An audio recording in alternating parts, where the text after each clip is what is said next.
नमस्कार, पहाड़ प्रभात देख रहे हैं आप और मैं हूं आपके साथ तिशा। बुलेटिन की शुरुआत करेंगे खबरों के साथ और इस वक्त की बड़ी खबर आपको बता दें। बड़ी जानकारी, मॉनसून ने जहां पर हिमाचल प्रदेश में तबाही मचा दी है। गुम्मा रोहाड़ा के पास बड़ा हादसा हुआ है। लैंडस्लाइड का मामला सामने आया है। डबल लेन सड़क पर पहाड़ दरका, बाल बाल बोलेरो कार बची और जो सवारियां इस दौरान मौजूद थी बोलेरो कार में बाल बाल बची है। सवारियों की सूझबूझ से एक बड़ा हादसा होते होते टला और पहाड़ी दरकने का वीडियो भी सामने आया है। तो इस वक्त की बड़ी खबर आपको बता रहे हैं, जहां पर मॉनसून ने पूरी तरह से तबाही हिमाचल प्रदेश के पहाड़ी इलाकों में मचा दी है। जहां एक समय था कि सभी लोगों को मॉनसून का इंतजार था, तो वहीं अब ये मॉनसून परेशानी लोगों के लिए बन चुकी है और लोगों को ये मॉनसून अब पूरी तरह से डराने लगा है। लैंडस्लाइड के लगातार मामले अब बढ़ते जा रहे हैं। मॉनसून के दस्तक देने से हिमाचल प्रदेश में लगातार लैंडस्लाइड की खबरें सामने आ रही है और ये तस्वीर टीवी स्क्रीन पर जो आपको दिखा रहे हैं, गुम्मा रोहाड़ा के पास फिर से लैंडस्लाइड का मामला सामने आया है, पहाड़ दरकने का मामला सामने आया है। और इसी दौरान आपको यहां बता दें कि बोलेरो गाड़ी यहां से गुजरने की वाली थी, जिससे पहले एक बड़ा हादसा होते होते टल गया। सवारियों की सूझबूझ से यह बड़ा हादसा टला है।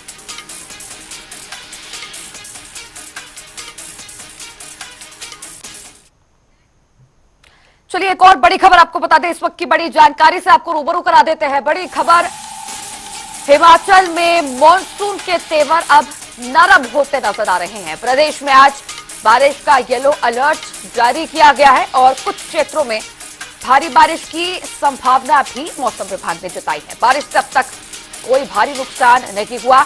62 सड़कें, 154 बिजली और 26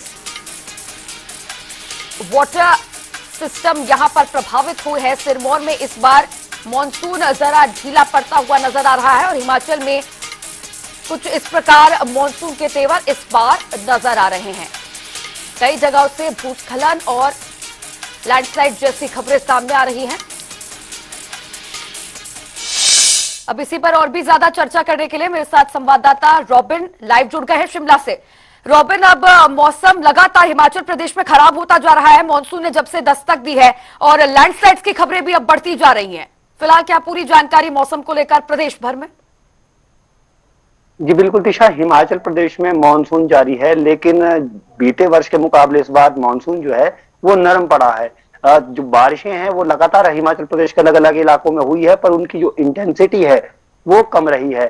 खासतौर पर मंडी जिला में जो है मानसून का अधिक प्रभाव देखने को मिला है। यहाँ तकरीबन 5 दिन में ही 100% से ज्यादा जो बारिश है वो दर्ज की गई थी। और इसके अलावा जो दूसरे इलाके हैं, खासतौर पर सिरमौर, जहां पर ज्यादातर दिनों में इफेक्टिव दिखता था मानसून, खासतौर पर जिस तरह से उत्तराखंड में बारिशें आप देख रहे हैं, उसके साथ हिमाचल प्रदेश के जो उत्तराखंड से सटे इलाके हैं सिरमौर के, वहां पर बारिश का असर ज्यादा देखने को मिलता था, लेकिन इस मर्तबा वैसा नजर नहीं आ रहा है। सिरमौर में भी जो बारिश है वो कम नजर आई है। लगातार मौसम विज्ञान केंद्र की ओर से ही ऑरेंज अलर्ट बीच बीच में जारी किए गए, लेकिन उस दौरान भी जो बारिशों का क्रम है वो नरम रहा। और इसके चलते स्थिति यह है कि कमोवेश ज्यादातर इलाकों में जो बारिश है वो अभी भी किसान बागवान उनका इंतजार कर रहे हैं। हालांकि जरूर नुकसान मौसम के कारण होता है या तेज बारिश के कारण होता है, लेकिन मानसून का इंतजार भी किसान बागवान करते हैं ताकि जो फसल है उसके लिए उपयुक्त मात्रा में जो नमी है वो जमीन में प्रोवाइड हो पाए। तो इसके देखिए दोनों पहलू है। और हिमाचल प्रदेश में इस बार जो मानसून का नरम पड़ा है उसकी वजह से एक ये स्थिति पैदा हुई है कि हिमाचल में पिछले वर्ष के मुकाबले अभी तक जो नुकसान है वो कम होता हुआ नजर आ रहा है। करीब 62 के करीब भी सड़कें बंद हैं। इसके अलावा 156 के आसपास जो बिजली सप्लाई है वो बाधित हुई है और इसके अलावा 26 ही पेयजल जो है व्यवस्था सप्लाई है वो बाधित हुई है। लेकिन ये स्थिति पिछले वर्ष के मुकाबले बहुत नरम है, बहुत आसान है। जिस तरह से हमने पिछली साल देखा हिमाचल प्रदेश में जैसे तेज बारिश का क्रम चला था, उससे यहाँ पर जो नुकसान है वो भी बेहद ज्यादा देखने को मिला था। जी तिशा।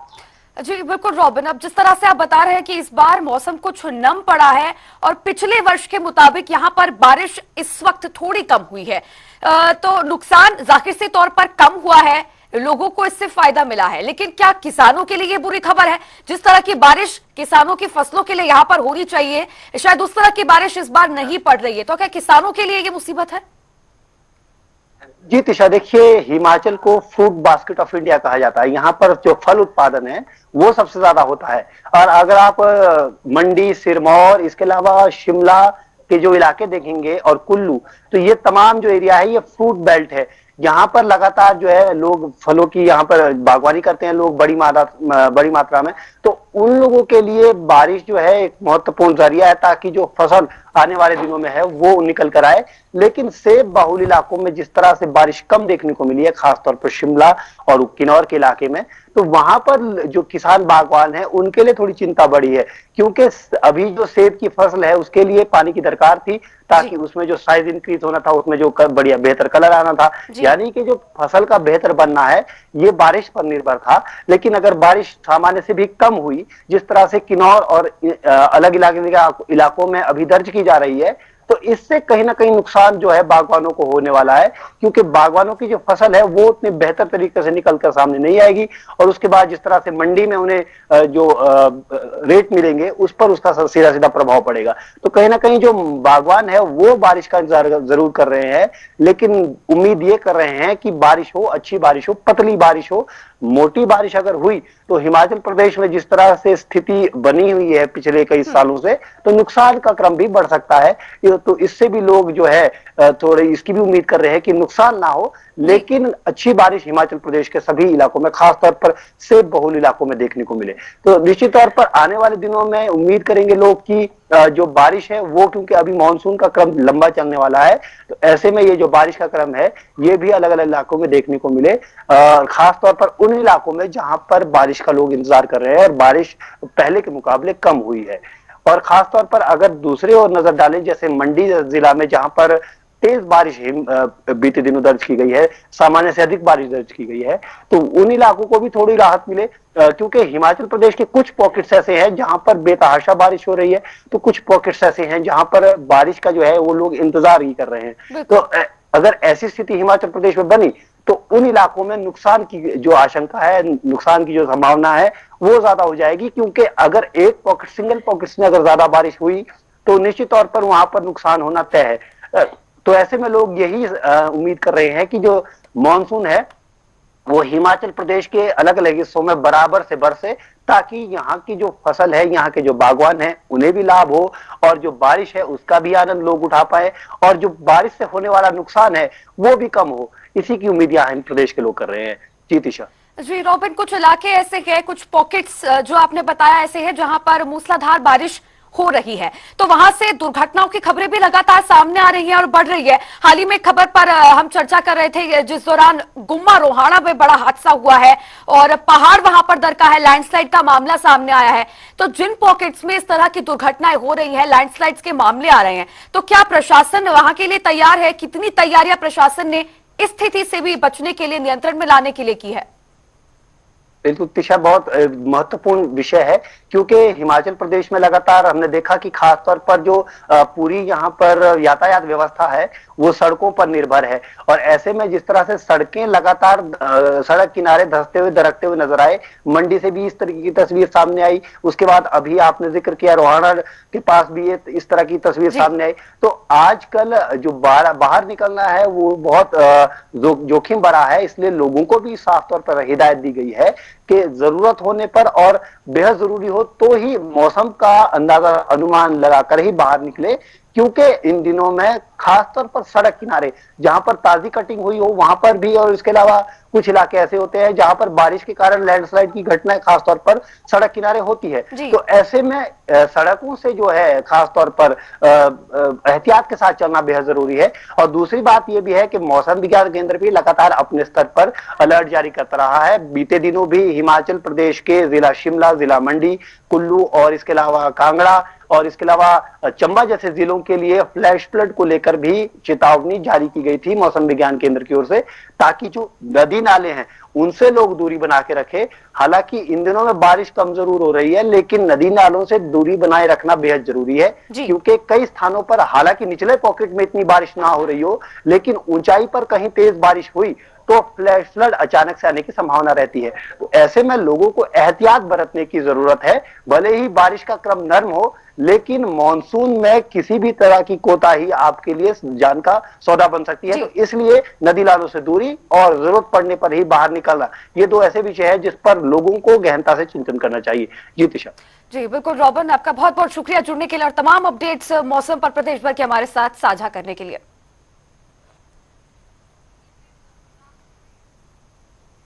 चलिए बुलेटिन में आगे बढ़ेंगे। मुख्यमंत्री सुखविंदर सिंह सुक्खू हमीरपुर दौरे पर रहे। इस दौरान उन्होंने नुक्कड़ सभा को संबोधित किया, साथ ही कांग्रेस प्रत्याशी डॉक्टर पुष्पेंद्र वर्मा के पक्ष में चुनाव प्रचार किया और जनता से पुष्पेंद्र वर्मा के पक्ष में वोट करने की अपील भी की। वहीं मुख्यमंत्री ने बीजेपी प्रत्याशी पर जमकर इस दौरान निशाना भी साधा। भारतीय जनता पार्टी के कमल को खरीदा है, उनकी बात को माना और पहली रैली हमीरपुर के गांधी चौक में की। प्रार्थना भी की गई कि आप मेरे घर पर आना और सुबह का नाश्ता करना। मैं बदौर में भी अपने घर नहीं गया, उनके घर में आया और उनके साथ बैठकर नाश्ता किया। यही सम्मान होता है। और जो काम उन्होंने बताए, इन 14 महीने में जो भी काम उन्होंने बताए, मैंने करने की पूरी कोशिश की। फिर ऐसा क्या है बड़ा कि वो इस्तीफा देकर देना चाहते हैं।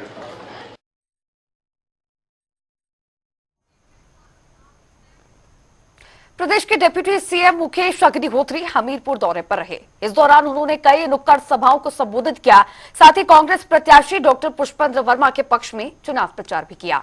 वहीं कार्यक्रम के दौरान डिप्टी सीएम के साथ पीडब्ल्यूडी मंत्री विक्रमादित्य सिंह भी मौजूद रहे। कि प्रदेश में एक मजबूत सरकार कांग्रेस पार्टी की कार्यरत है।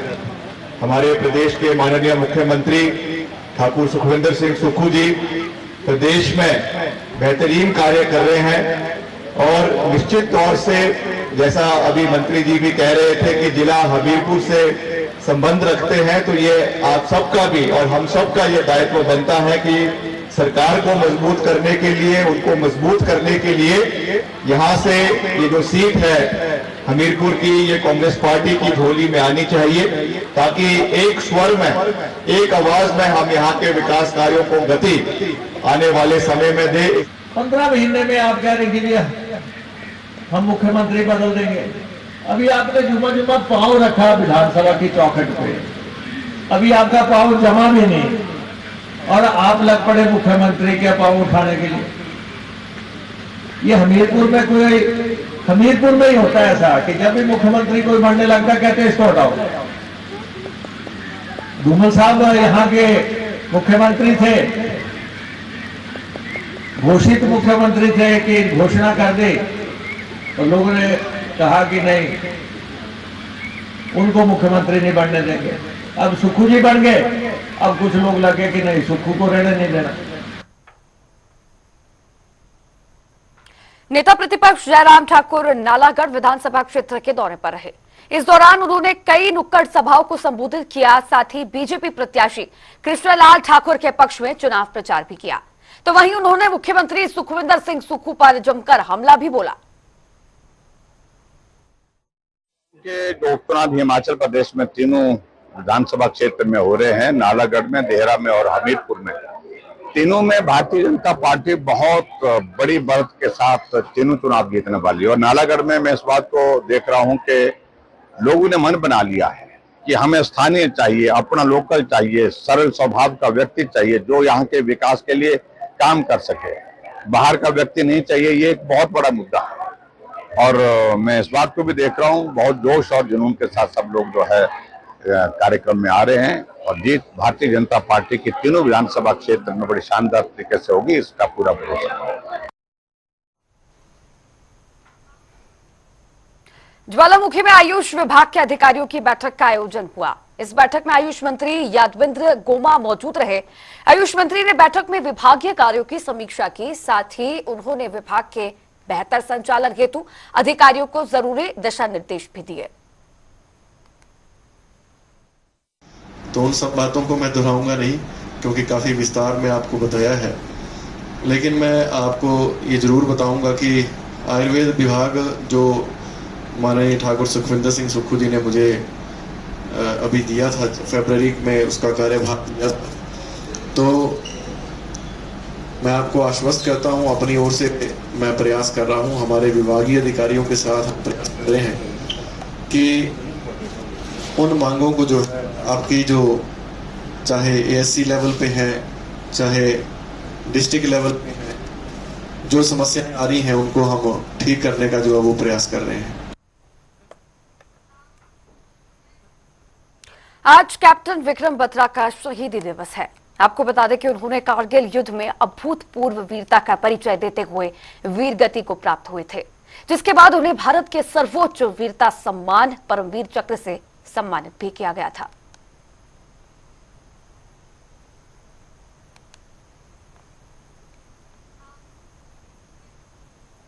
मैक्लोडगंज में स्थित मुख्य बौद्ध मंदिर में तिब्बती धर्मगुरु दलाई लामा का 79वां जन्मदिन बड़ी धूमधाम से मनाया गया।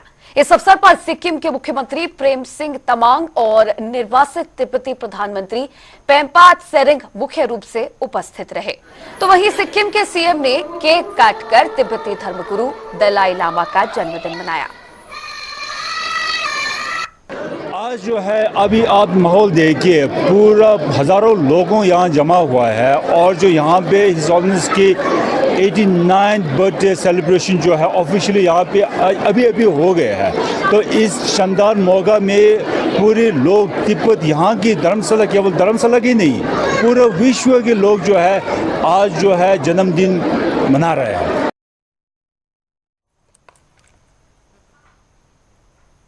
नाहन शहर में दिन प्रतिदिन डेंगू के मामले बढ़ते जा रहे हैं, जिसको लेकर नगर पालिका ने अपनी तैयारियां पूरी कर ली है। नगर पालिका के कार्यकारी अधिकारी संजय तोमर ने इसकी जानकारी देते हुए बताया कि शहर में दिन प्रतिदिन डेंगू के मामले अब बढ़ते जा रहे हैं, इसीलिए शहर में अगले सप्ताह से फॉगिंग का कार्य शुरू कर दिया जाएगा, जिससे शहर वासियों को डेंगू के खतरे से बचाया जा सके। जैसा कि आपको विदित है कि शहर में डेंगू के मामले आने शुरू हो गए हैं, क्योंकि बरसात का जो दौर है वो पूरे भारतवर्ष में शुरू हो गया है और जिसके बाद डेंगू के मामले आने नाहन में भी शुरू हो गए हैं। जिसकी लेटेस्ट अपडेट के अनुसार कल हमारे 14 नए मामले आए हैं। तो इसके लिए नगर परिषद ने भी अपनी जो तैयारी है वो पूरी कर ली है। फॉगिंग के लिए नगर परिषद ने कोटेशन निकाल दी है और नेक्स्ट वीक हमारी ये कोटेशन खुलेगी और उसके बाद पूरे शहर में जितने भी वार्ड्स हैं, जितने भी एरिया हैं, वहाँ पर फॉगिंग करवाई जाएगी ताकि लोगों को डेंगू से बचाया जा सके। और इसके साथ साथ लोगों से भी नगर परिषद ये अपील करती है कि अपने घरों के चारों ओर आप पानी को जो है इकट्ठा ना होने दें। मंडी जिले में बीते 3 दिनों से बारिश का क्रम लगातार जारी है। ऐसे में पंडोर डैम से पानी छोड़े जाने के बाद ब्यास नदी का जलस्तर बढ़ना शुरू हो गया है। इसी को लेकर एसडीएम ओमकांत ठाकुर ने ब्यास नदी के बढ़ते जलस्तर को लेकर लोगों से नदी के किनारे न जाने की अपील की है। जैसा कि आपको मालूम है कि बरसात का सीजन शुरू है और इस मानसून में जो है काफ़ी लैंडस्लाइड्स और फ्लैश फ्लड का खतरा रहता है।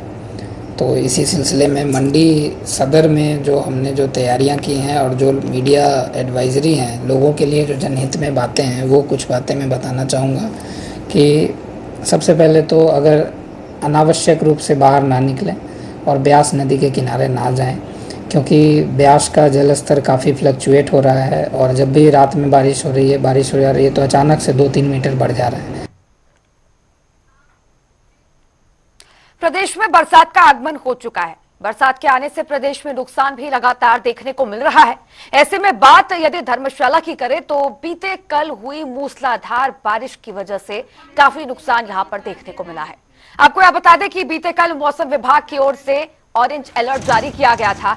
ऑरेंज अलर्ट के बीच धर्मशाला में काफी बारिश हुई, जिसके चलते नदी नाले अब उफान पर नजर आ रहे हैं।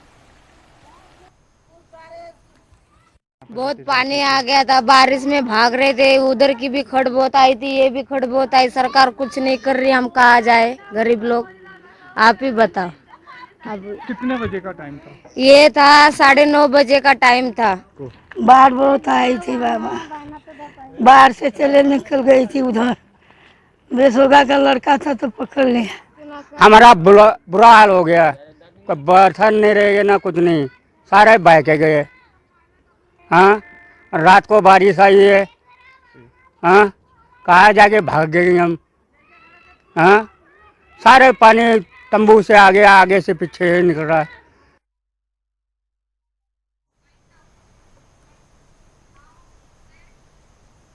चलिए, तो इसी के साथ फिलहाल बुलेटिन में इतना ही, लेकिन खबरों का सिलसिला लगातार जारी रहेगा। नमस्कार।